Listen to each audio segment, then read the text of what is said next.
আসসালামু আলাইকুম। আমার 18 কোটি ভাই বোনেরে বলতেছি, আমি ডিপজলের ভক্তরা সেটা তো জানেন। এর আগের বারও মামলা ছিল, ডিপজলে আসে নাই। আমি তারিখে গেছিলাম, এই তারিখও ডিপজল ভাই আসে নাই। তে কিসের জন্য আসে না আমি জানি না, কিন্তু আমার খালেদা জিয়া মহাজননী এবং তারেক জিয়া ভাই, আমার গার্মেন্ট শ্রমিক ভাই বোনেরা, আমার ছাত্র ভাই বোনেরা, এই যে আপনাদের আন্দোলনের সময় আমি রাশিদা আপনাদের গার্মেন্টসে চাকরি করে পানি দিছি, অসহায়ের পাশে দাঁড়াইছি, কিন্তু আমি আজকে অসহায় হয়েছি, আমার পাশে কোনো ব্যক্তি দাঁড়াইতেছে না। কেন ভাই? আমি ডিপজলের ভক্ত হয়েছি দেখা না গরিব হয়েছি দেখা? আপনারা কেন আমার একটু ভালোবাসেন না? সবাইকে ভালোবাসতে পারে, আমি কে মানুষের ভালোবাসা পাই না।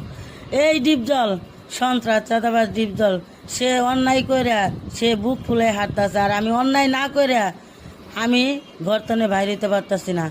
আমারে হুমকি দিছে যে আমার ছেলে কোন স্কুলে পড়ে তারে ধরে নিয়ে যাবে এবং তারে অপহরণ কইরা এই বাংলাদেশের শেষ সীমানায় আমার ছেলের অপহরণ করে দিয়ে দিবে এবং আমার মা বাবার তেনে আমার তেনে বঞ্চিত করবে। আমার ছেলেরে ডিপজলের কথাতে মানুষ হবে কেন ভাই? আজকে যদি আপনারা আমার পাশে দাঁড়াতেন, তাহলে কি আজকে আমার ছেলের অপহরণ করতে পারতো?